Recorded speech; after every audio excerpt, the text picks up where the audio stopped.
Okay, other things to do with Extrude.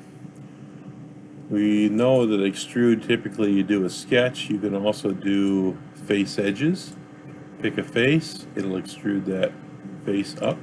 Instead of extruding it perpendicular, you can also do along from 2 points, so you can define 2 points, like from this corner to that corner. You can also sketch any sketch in 3D space and tell it to go in that direction. You can do with an extrude, let's do a face edges. You can do an offset, two-sided offset. Let's do a simple one. Let's do 2 here. So here we are offsetting. Let's make it bigger so we can see it. So we offset one, we offset the other. Let's go -5 and +5. So there we're offsetting from the face edge inward 5 millimeters and outward 5 millimeters to create a whole new box. You can do single side, you can do symmetric, and you can use a draft, sometimes known as a taper. So you can taper it in or out. So that can make some fairly complicated shapes with just your extrude command. I'm also going to show you how to color it and how to put text on it. So to color something, the smart key is Control-J. This is your class selection, it says. You can also find this under Menu, Edit, Object Display. It's called Object Display. Control-J is your hotkey. So Object Display, you click on it, you say OK, you go to Color, pick a color, or you can go to the palette and make your own. Let's do cornflower. I think that's cornflower. And say OK. Okay, so I'm going to turn to that face. I'm going to create a circle here. And notice as I create the new shape and say Unite, it turns blue too. So once you color a part, that's your base color. Anything you unite to it will turn that same color. Control-J if you want to pick a face, and for the second color, pick a face, 1 or 2 faces, whatever. Say OK. You can pick a different color.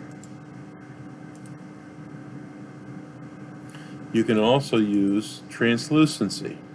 So Control-J, pick the part, say OK, and here's your translucency. 0 is opaque, 100 is completely translucent. If you need to use colored, clear, translucent plastic or glass or something that's translucent, when you turn the edges off, it will look more realistic. Okay, it's translucent. Let's undo that. Be careful with translucency. Control-J. If you pick certain faces but not all faces, it will look through those surfaces.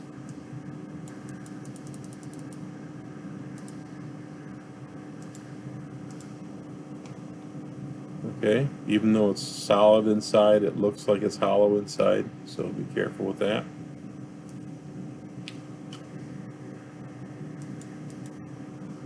Okay, let's do some text. Under curve and near helix is the text command.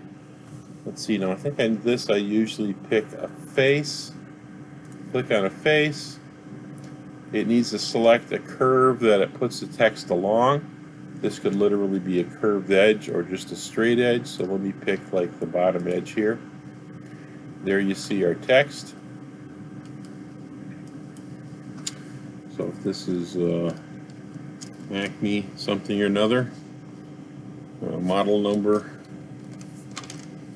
we got to put on there, and you can change the fonts.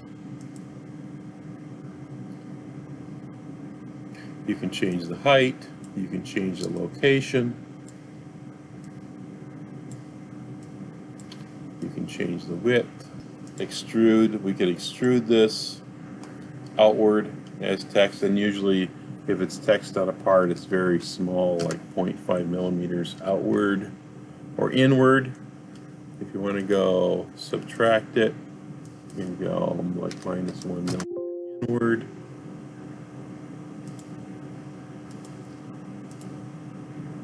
There you go. And you can even color faces of the text. You can also put edge blends on the text. This might take a while, but if you want to round all the corners, be as detailed as you can on fine detail.